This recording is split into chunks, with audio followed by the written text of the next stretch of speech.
베스도가 부임한 지 3일 후에 가이사라에서 예루살렘으로 올라가니 대제사장들과 유대인 중 높은 사람들이 바울을 고소할세 베스도의 호의로 바울을 예루살렘으로 옮기기를 청하니 이는 길에 매복하였다가 그를 죽이고자 함이더라.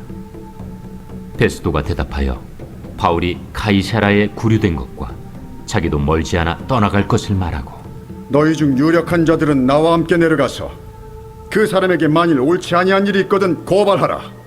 베스도가 그들 가운데서 8일 혹은 10일을 지낸 후 가이사라로 내려가서 이튿날 재판자리에 앉고 바울을 데려오라 명하니 그가 나오매 예루살렘에서 내려온 유대인들이 둘러서서 여러 가지 중대한 사건으로 고발하되 능히 증거를 대지 못한지라 바울이 변명하여 이르되 유대인의 율법이나 성전이나 가이사에게나 내가 도무지 죄를 범하지 아니하였노라. 베스도가 유대인의 마음을 얻고자 하여 바울더러 묻되 내가 예루살렘에 올라가서 이 사건에 대하여 내 앞에서 신문을 받으려느냐? 내가 가이사의 재판자리 앞에 섰으니 마땅히 거기서 신문을 받을 것이다.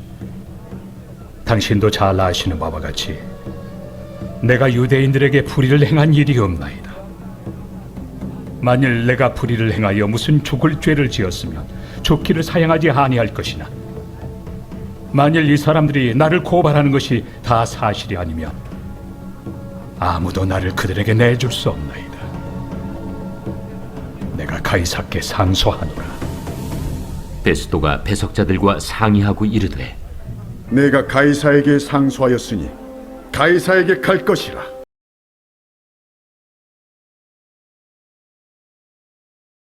1982년도에 그 여러분들 잘 아는 타이레놀 아시죠? 타이레놀 진통제에 누군가가 청산가리를 넣습니다. 원래 타이레놀은 캡슐 형태로 돼 있어요. 지금의 알약이 아니라 캡슐 형태로 있었는데 미국에서 그래서 시카고 지역에서 그 타이레놀을 먹은 사람 중에 7명이 사망합니다. 그때 이 타이레놀 제약회사인 존슨앤존스가 이제 난리가 난 거죠.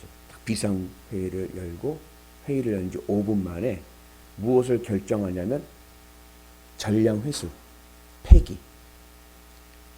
그게 시카고 지역에서 일어난 일인데 시카고 지역에 있는 공장 라인만이 아니라 미국 전역에 있는 모든 공장에서 나오는 회사에서 나오는 타이레놀 전량 폐기 처분하고 그리고 국민들에게 알려가지고 먹지 마라 위험하다 그래가지고 다 회수해서 폐기 처분을 합니다. 그때 손실액이 얼마냐? 그 당시에 1억 달러가 넘습니다. 그 당시에 진통제 시장의 세계 1위가 타이레놀이었어요. 근데 그 회사에서 대책회의를 하면서 5분 만에 1억 달러 이상의 막대한 손해를 감수하고 전량 폐기 처분. 그래가지고 다 약들을 수거해서 폐기 처분합니다. 그러니까 국민들에게 알리니까 국민들이 먹겠어요? 안 먹겠어요? 안 먹죠. 그러니까는 그 1위의 자리도 내려가게 되죠. 그런데 반전이 일어났어요. 그게 뭐냐면 얼마 뒤부터 다시 타이레놀이 1위를 차지하는 일이 생기게 됩니다. 그래서 약을 바꾼 거예요. 캡슐에서 지금 알약으로 바꾸고. 왜 그랬냐?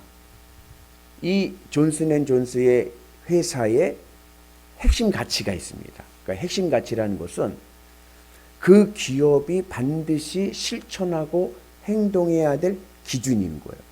그 회사의 가장 첫 번째가 되는 기준입니다. 그게 뭐냐? 고객이 먼저다. 고객이 먼저다. 그래서 존슨앤존스가 1억 달러 이상의 손실을 감안하고 국민들에게 알리고 다 전량 폐기하는 그런 과정 속에서 국민들은 뭘 느꼈냐면 신뢰를 하게 된 거예요. 아, 이 회사는 그 회사의 존립이 무너질 수 있는 막대한 손해를 봤음에도 불구하고 숨기려 하지 않고 은폐하려 하지 않고 국민들에게 알려가지고 이게 다 폐기 처분해 버리는구나. 신뢰감을 주니까 그 다음부터는 더 그 약을 구매하게 되어서 다시 세계 1위의 기업이 되었고, 우리는 코로나로 인해서 타이레놀 엄청 먹었죠. 타이레놀을 얻기 위해서 막 애도 쓰고 막 그랬는데 그러한 일이 생겼습니다. 경영학에서 중요한 것이 있습니다. 그게 뭐냐면 핵심 가치예요. 내가 기업을 운영할 때 첫 번째로 세우는 기준이 있는 거예요. 우리 회사는 어떠한 기준을 가지고 행동하고 실천한다. 이 핵심 가치로 기업을 경영하라요. 기업을 경영할 때 그냥 이익에 따라서 하는 게 아니라 그 회사의 핵심 가치 따라서 경영을 하는 것이 경영학의 기본입니다. 목사님, 그러다가 그 핵심 가치 따르다가 망하면 어떡하나요? 망하면 할 수 없는 거예요. 그건 할 수 없는 겁니다. 그럼에도 불구하고 그 핵심 가치를 지킨다는 것이 경영학에서는 가장 중요합니다. 그러니까 중요한 게 뭐예요? 그 핵심 가치를 잘 세우는 게 중요하죠. 올바른 핵심 가치를 세워서 기업이 건강하게 자라게 하는 것이 이제 경영학의 원리입니다. 하나님께서 이 세상을 창조하셨는데, 그럼 하나님께서 이 세상을 창조하셨을 때의 핵심 가치는 무엇이었을까? 하나님이 이 세상을 경영하시는데, 하나님이 이 세상을 경영하실 때 세우신 핵심 가치는 무엇일까? 창세기 6장을 보면 노아 홍수가 일어나요. 그죠? 하나님께서 싹 쓸어버려요. 여러분, 하나님이 이 세상을 어떻게 창조하셨습니까? 큰 마음을 가지고 세상을 창조하셨는데 하나님께서 한순간에 뭐요? 싹 없애버렸어요. 쓸어버렸어요. 그 손실을 따지면 그 손실이 얼마나 막대하겠어요. 그죠? 근데 그럼에도 불구하고 이 세상을 싹 폐기 처분한 데에는 하나님의 핵심 가치의 중요한 경영의 원리가 있기 때문에 그렇습니다. 하나님께서 이 세상을 움직이시고 경영하시는 핵심 가치가 무엇인가? 우리 한번 같이 말씀 봅니다. 창세기 6장의 말씀입니다. 여호와께서 이르시되 나의 영이 영원히 사람과 함께하지 아니하리니 이는 그들이 육신이 됨이라. 그러나 그들의 날이 120년이 되리라 하시니라. 여기 중요한 하나님의 핵심 가치, 하나님의 경영의 원리가 있습니다. 원칙이 있습니다. 그것은 뭐냐면 인간이면 하나님의 영이 함께해야 됩니다. 하나님의 영이 함께하지 않는 인간은 뭐예요? 육신이라. 육신. 마리조와 육신이죠. 히브리어로는 바사르라고 해서 고깃덩어리예요. 고깃덩어리. 인간이 인간인 이유, 인간이 존귀한 이유는 내 안에 하나님의 영이 임하실 때입니다. 그런데 내 안에 하나님의 영이 임하지 않으면 나는 뭐에 불과하다? 고깃덩어리에 불과하다. 그리고 고깃덩어리에 불과한 인생은 하나님에게는 폐기 처분해야 될 그런 쓰레기밖에 되질 않는 거예요. 그래서 오늘 우리가 하나님의 은혜 안에서 하나님의 경영하심이 내 삶에 나타나기 위해서는 내 안에 하나님의 영이 함께 하셔서 우리의 삶이 늘 주의 은혜 가운데 있어야 될 줄로 믿습니다. 그래서 인간의 존재의 가치는 주님이 나와 함께 하실 때, 하나님의 영이 나와 함께 하실 때 가장 존귀하고 하늘의 은혜와 복을 누리게 될 줄로 믿습니다. 오늘 말씀의 내용은 이 하나님의 경영의 원리의 예를 하나 볼 수가 있습니다. 바울이요, 예루살렘에서 3차 전도 여행을 마치고 잡혀가지고 가이사랴의 지역에서 이제 재판을 받고 그러지 않았습니까? 그래서 처음에 벨릭스 총독에게 이 두 번의 재판을 받았어요. 근데 판결이 나오질 않는 거예요. 재판을 받았는데 이 판결이 나오지 않고 있고 2년 동안 그 가이사랴 총독의 감옥에 구금되어 있습니다. 그런 상태에서 이제 총독이 바뀌는 거예요. 바뀌어서 이제는 베스도 총독이라는 사람이 왔습니다. 벨릭스가 가고 베스도가 온 거예요. 이때에 이제 유대인들이 무슨 수를 쓰냐면은 이 가이사랴에서 총독에서 재판을 받으니까 재판이 진행이 안 되는 거예요. 그러니까 예루살렘에서 재판을 받게 하자. 그렇게 요구를 합니다. 예루살렘에서 재판을 받게 해달라. 그러면서 내용은 뭐예요? 오늘 말씀 보니까 가는 길에 암살해 버리려고 죽여버리려고 이제 그런 계획을 세웁니다. 그런데 이 베스토 총독이 그 얘기를 듣고 나서 바울에 대해서 이제 재판을 하는데 예루살렘으로 보내는 게 아니라 자기가 있는 이 가이사랴 총독부에서 그럼 다시 한번 재판을 해보자. 그리고 재판을 합니다. 근데 재판을 하는데 뭐 증거가 있어야죠. 그냥 없는 사실 가지고 고발해 가지고 하니까 이게 죄가 나타나진 않잖아요. 그러한 상황 속에서 이제 있는 거예요. 이때 바울이 뭐라고 이야기하냐면은 나는 로마 황제에 가서 가이사랴 로마 황제에 가서 재판을 받겠다. 그렇게 이야기를 해서 로마로 이제 가게 되는 계기가 됩니다. 이 짤막한 이야기 속에서 우리 가만히 보면 좀 특이한 게 있어요. 그건 뭐냐면 그 2년 동안 구금되는 동안에 재판이 진박이 끌어지면서 2년 동안 이렇게 있는 동안에 그 바울을 고소했던 유대인들, 그들은 고위층이죠. 그들을 제외하고는 다른 유대인들은 나오지 않습니다. 그리고 그 2년 동안에 성경에 보면은 바울이 접했던 그리스도인들도 없어요. 그런데 특이한 것은 뭐냐면 그 과정 속에서 2년 동안 바울은 그 당시 로마의 권력층들하고 계속 만나고 대화를 합니다. 오늘 총독하고 대화하고 이야기하고.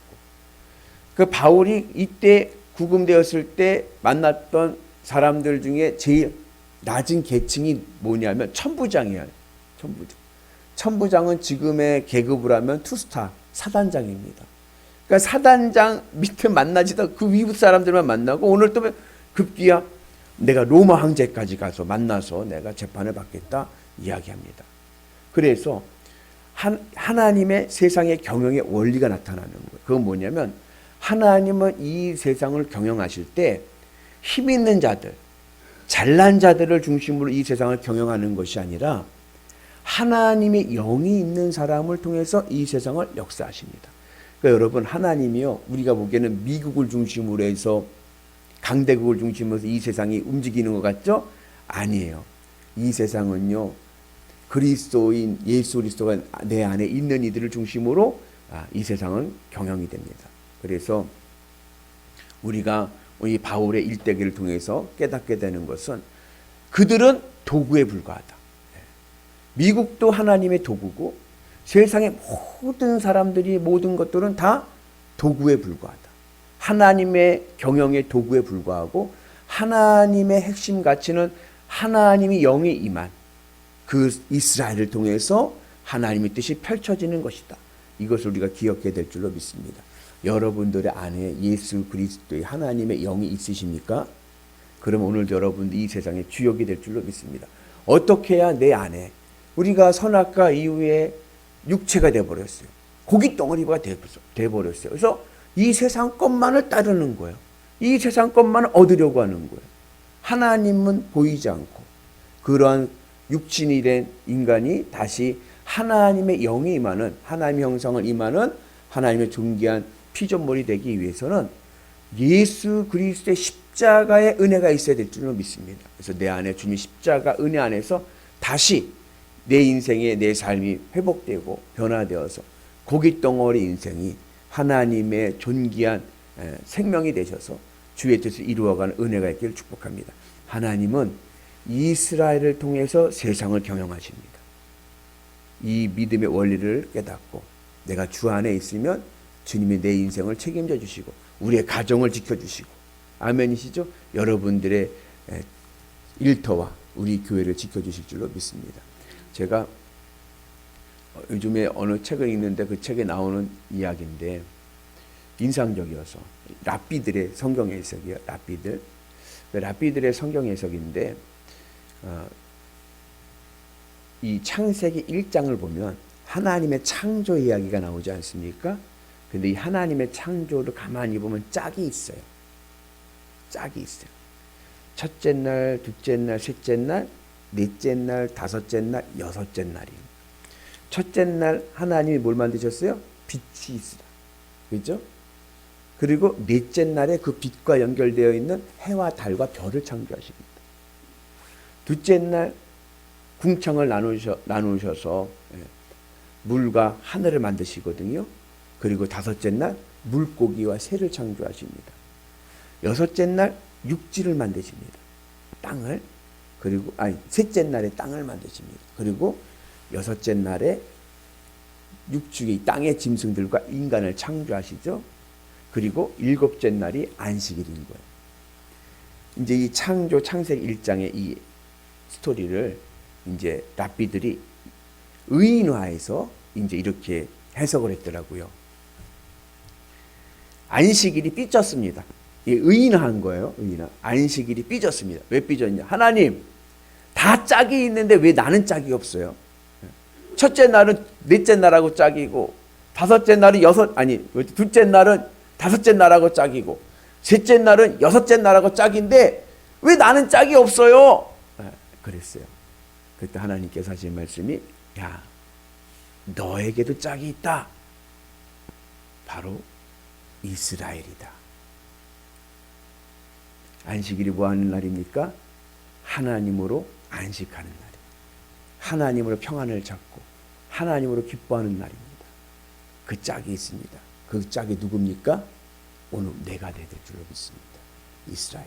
하나님의 영이 임한 자는 오늘도 주님으로 기쁘고 주님으로 안식하고, 세상에 어떠한 풍랑이 일어나도 주님으로 안식하고 하나님의 은혜 안에서 기뻐하며 감사하며 살게 되면 하나님께서는 나를 통해서 이 세상을 경영하실 줄로 믿습니다. 그 바울의 은혜가 오늘 우리 가운데도 임하시기를 주님의 이름으로 축복합니다.